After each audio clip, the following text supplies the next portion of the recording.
Assalamualaikum warahmatullahi wabarakatuh. Alhamdulillahilladzi amarna bid-da'wah wa tablighir risalah.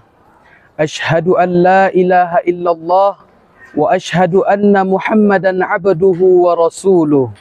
Allahumma salli wa sallim wa barik ala sayyidina Muhammad wa ala alihi wa sahbihi ajma'in. Amma ba'. Bersyukur kita kepada Allah dengan mengucapkan Alhamdulillahi Rabbil Alamin. Bersalawat kita kepada Nabiyyuna Muhammad sallallahu alaihi wasallam dengan mengucapkan Allahumma salli ala Sayyidina Muhammad wa ala ali Sayyidina Muhammad. Para pemirsa dimanapun anda berada, yang insya-Allah dirahmati Allah Subhanahu wa Ta'ala. Saat ini kita memasuki era di mana segala sesuatu terhubung melalui teknologi informasi dan komunikasi dengan segala kecanggihannya. Seakan-akan dunia ini menjadi borderless atau tanpa batas. Kita tidak lagi sulit jika ingin berteman dan berkomunikasi dengan orang-orang di belahan bumi lain. Dengan melihat para pengguna media sosial tersebut membuktikan bahawa semuanya menerima manfaat yang besar. Akan tetapi fenomena penggunaan media sosial tersebut juga dapat menimbulkan banyak persoalan seperti timbulnya fitnah, perpecahan, bahkan tidak sedikit lagi yang mengarah kepada tindak kriminal. Oleh karena itu hadirin, pada kesempatan yang mulia ini saya akan menyampaikan tausiah yang berjudul Etika Bermedia Sosial dalam Perspektif Al-Quran.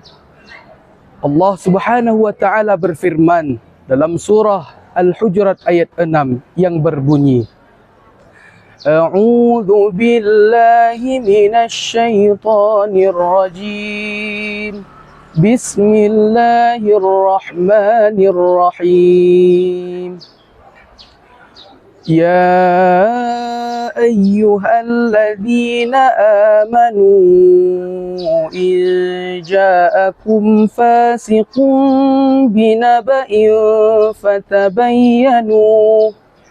فتبينوا أن تصيبوا قوما بجهالة فتصبحوا على ما فعلتم نادمين.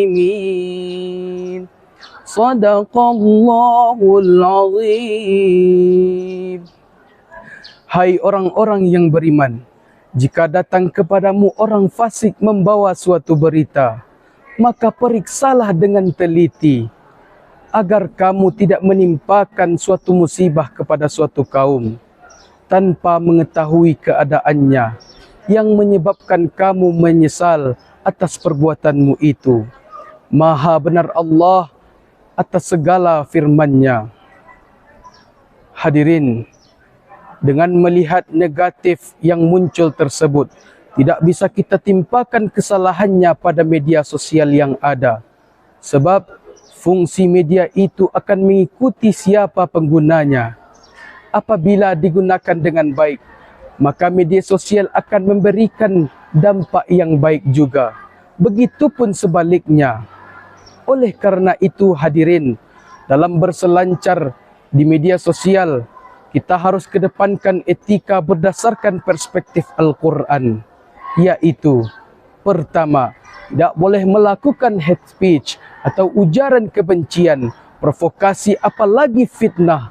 Islam mengajarkan kepada kita untuk menjaga dan menciptakan kedamaian, sebagaimana makna Islam itu sendiri bermakna damai dan mendamaikan. Kedua, saring sebelum sharing. Tidak semua berita yang kita dapatkan di media sosial dan teknologi tersebut dipastikan kesahihannya. Maka sebagai makhluk yang berakal, setiap kita dapat berita, kita pastikan dulu kebenarannya. Ketiga, tidak boleh pamer. belakangan ini ramai dibicarakan tentang fenomena flexing. Banyak orang yang senang memamerkan kemewahan di media sosial. Dalam ajaran Islam, hal demikian itu sangat dilarang keras karena banyak mengundang hal efek negatif. Keempat, tidak semua bisa diposting. Jika dulu ada istilah mulutmu harimaumu, di era media sosial ini, istilah itu bisa berubah jemarimu harimaumu. Artinya apa? Semua yang kita posting harus kita pertanggungjawabkan. Kelima, menghargai sesama.